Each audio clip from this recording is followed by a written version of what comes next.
Alright, in this exercise we are going to, let me slow that down, try that again. We're going to do pocketing. So we're pocketing this material. I've got a lot of excess material or something. I don't know why I have so much. Oh, I got a ton of excess material over here because of where I created my rectangle. We'll fix that in my exercise here. Okay, so we're just pocketing at multi-levels here. This demo will be about doing the pockets. So far we've done drilling of holes, we've done perfory cut, now we'll do a pocket cut, and then we'll do an exercise where we combine all the operations. So I will escape from here, close this off. I daringly said no, I don't have anything saved. Okay, this is my part, and we're going to machine this piece here. So we're going to put this pocket in. Oh shoot, on the last one before I, oh well, I'm going to talk about the square corners here at the end of this. I try not to do parts with square corners. It's awful hard to machine that out. Okay, so in this part we go into the prismatic machining. So I use the prismatic machining workbench. Remember the product, since I had that part already open, the product is filled. Generic mode we talked about in our first demo, so we're just going to hit OK. I got a green check. I'm ready to go on to editing the part, adding the rough stock. So I pick this part here and say yes, completely create the outside profile.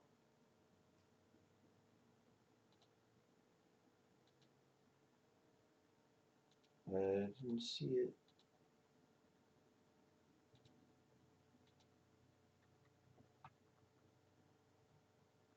I created a clearance plane in here.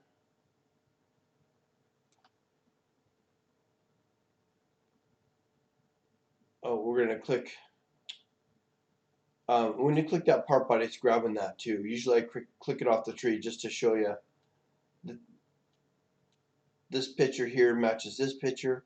This picture here matches this one over here. So when I just click on it, it'll automatically default to that. Comes up with the scale. Now if you're careful, you can manipulate this.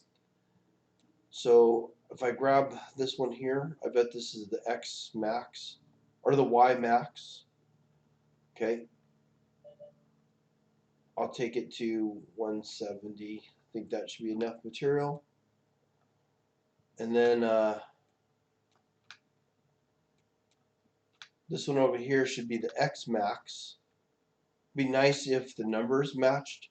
Then it'd be nice if I could actually see that number. It is so small. So I guess they're just trying to get rid of old people like me that can't see these things. I'm going to grab that red line, slide it over to the left. Okay. And let's change that to 180. I just edit it and hit tab. That didn't look like it moved it. Oh, I got the Y. Dang it, I meant to grab the X. Let's do the X at 160 and hit tab. Okay, so I got a ton of material going that way. Blending material going this way, more than I intended, but it's okay. You just get the concept here. So you can edit the values too if it's hard to grab those lines. So X minimum is this one. I'll change that to 5 and hit tab. And you can see it extended it. Maybe I don't go that much. We'll go 10. Okay. Now, this material along this, that's the Y minimum. So I'll change that Y to something smaller to get it closer to the axis. 30. tab.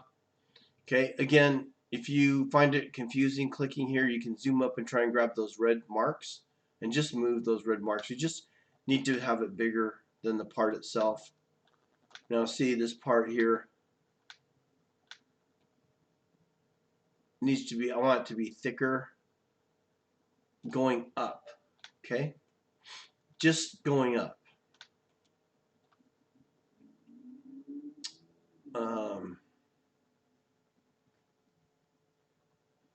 That would be Z max. We'll change that to 50. I want everything to be easy to see when I demo this, but that might be too much. Let's try 35. I think that should be clear enough. And my clearance plane is just a little bit above that rough stock. Select OK. Now you can clearly see the rough stock in there. We do the edit parameters. Select on this.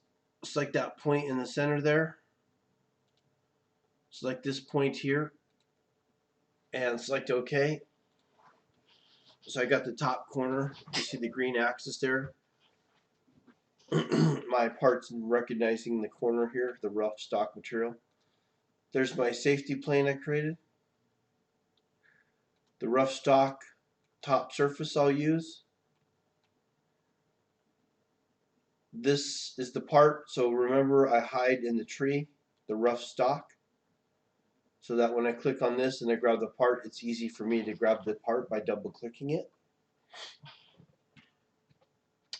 This is all done. We'll select OK, and I get the green check mark, so we're cruising right along. We need to create a cutter source, so we'll use an end mill. And I'm going to, let's see, I'm doing a pocket.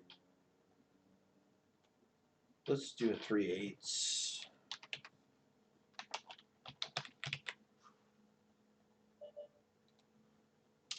Okay, so I'll type in 3/8 cutter.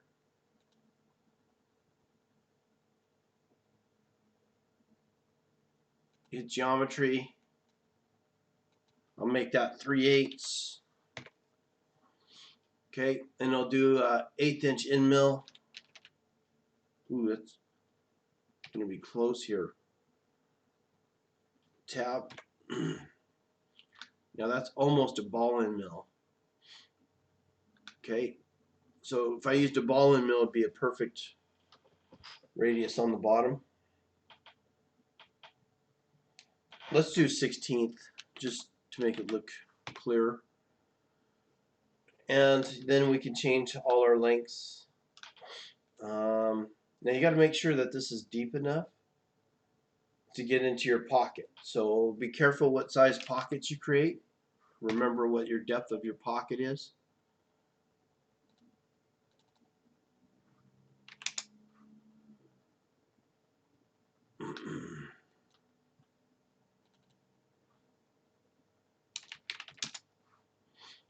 Oops.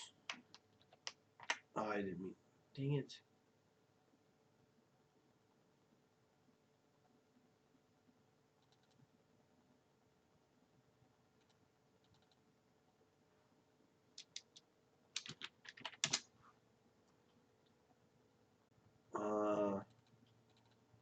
I'm just making up numbers. Remember again, they will give you these numbers when you get to your groups, whatever size you're going to use. I'm just making them pretty numbers for now.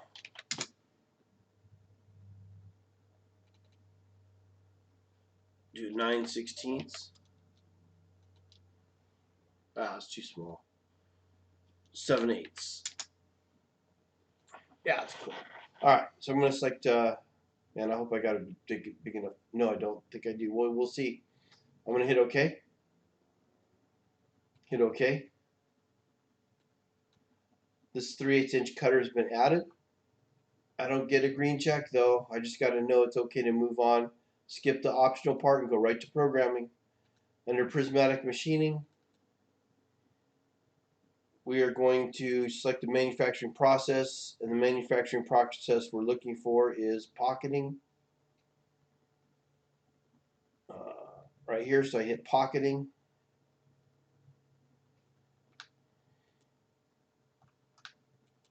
And then I'm going to hit this side surface and try and grab the side surface, so it won't let me get it. I try and grab that edge and hit this. It's not letting me get it. It's making me go one at a time. You know what? Such a headache. I'm going to cancel out of this. Okay, so I hit the red X to cancel out of this. Instead of trying to grab the side, I'm going to grab the bottom of the pocket and click on the bottom, and it's automatically going to know my sides. Okay, so that's how I would recommend dealing with that. This is the top surface, so I got to activate the top surface here in the window. Pick the top surface. I don't have any obstacles in the middle that I have to worry about. So it looks like we're done. I've got all the green checks. Here's the problem. It looks like we're done. Notice that the picture has an open pocket. Notice mine is a completely closed pocket. I don't know why Dassault did this, but they made you define if it's closed or open. Since it's not closed in the picture, I got to hit closed. Do you see closed in this jumble of a mess? Either do I. So I'm going to try and use my Prismatic Navigator and pray to God I can find it. Try and click on it, and son of a gun, I got lucky. I hope you all get that lucky too, if it's a big mess like that. This profile is now closed off. I got to add that cutter that I made, so I'm going to use the list in the tree and find it. It's now green. I'm going to use my approach macro and use my clearance plane. And for my retract macro, I will use the same clearance plane. All this is green, so let's hit play and see what it looks like. Did that go a little fast for you?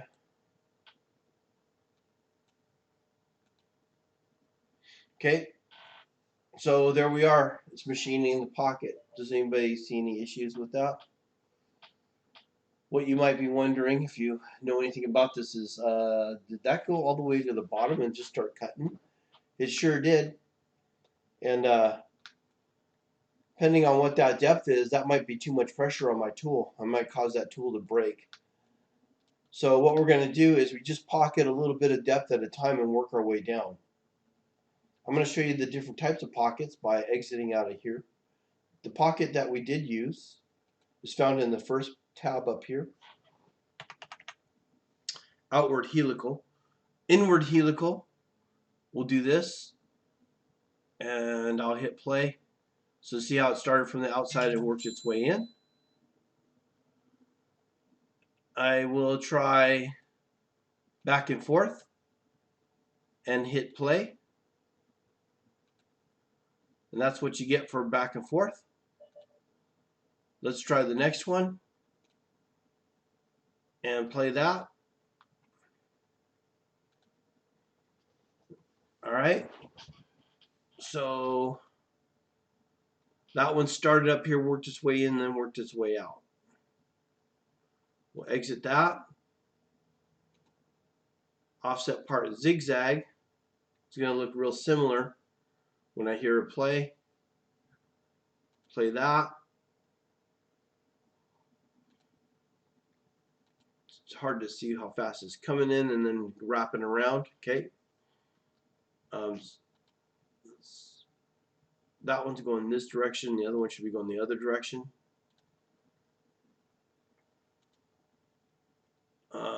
Wait, one way is gonna. Sorry about that. Hit play. Let's slow that one down.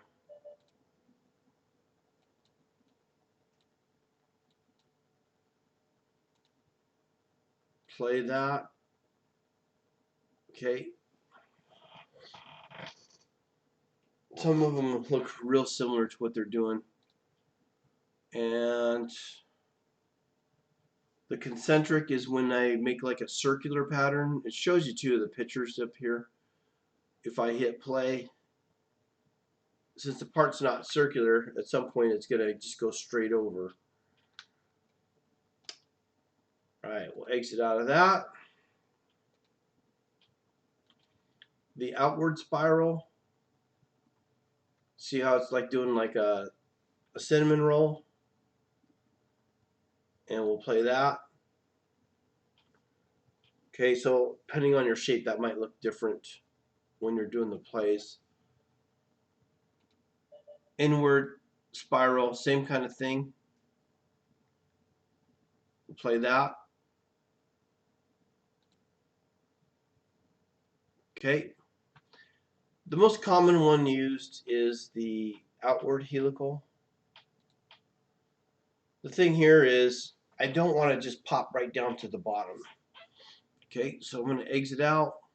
I'm going to encourage you guys just to try each one just to get used to seeing it work, seeing it run. It'll look different on different shapes. Alright, we have choices of climb cut and conventional cut. I want you guys to look that up. That's going to be a test. There's going to be some paperwork that you guys get some questions on. I'm going to leave it in the climb cut. Under axle, we have only one level of depth, and that's why it went straight to the bottom. What I could do is say, do a depth of 10, and we'll play that. So when I hit play, it's on the top layer, and it divides it up. It measures the top and the bottom depth, and just whatever that equal spacing is the distance it's going to go down into the part. I probably would do something like exit out of this, change the axle, instead of number of levels, I would change this to the depth of cut and maybe go 1/8 of an inch into the part. So that's 1/8 of an inch deep, and then start cutting.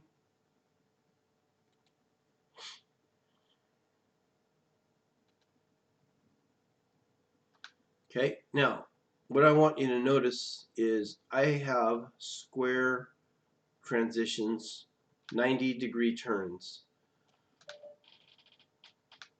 The rule of thumb for engineering is you got to create parts that don't have gaps, parts that don't have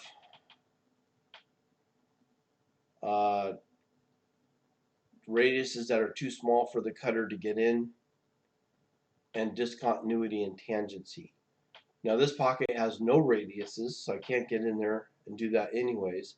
And if my tool path had discontinuity and tangencies, that also would be an issue, not just the engineering part not having continuity and tangency. And what that means is you have a line going into a line, or a line going into a curve, and where the 2 points hit, they are truly tangent. In this case, they're not tangent, and what happens is when it does a sharp corner, it will chatter, and it burrs into the part itself. Okay, so this wouldn't be a good technique, but we're learning the process here of how to run the tool path. I'm going to exit this. So the proper way to do this is to create a part that would have radiuses on there already. But I'm going to have you do the same thing just to see that even in their own example, they're having to do that same shape. But in the end, I'm going to try and shade this and run the play where you'd see we're running it into the material here. So it's doing the pocketing, which is all fine and dandy, but you're going to get radiuses no matter what, because whatever radius you got here on the cutter, that's what's going to happen. Even on the bottom, I got that 1/16 of an inch radius, so there's a fillet all along the bottom on the corners. Now, what we're not seeing is I started pocketing. Let's see if I can figure out how to show you this. I'm going to hit OK.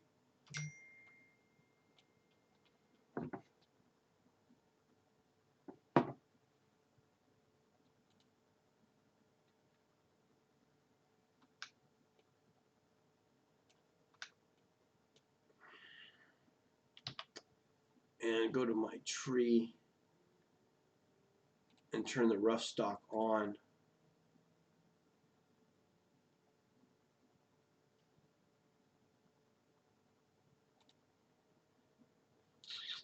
And I'm going to try and go back to the part, go here and turn this off. Oh, I double clicked on that so I could get this window to come up. Okay, and I'm going to hit play. And I will slow it down and hit play. I just started pocketing, but my rough stock material is up here. I didn't account for that.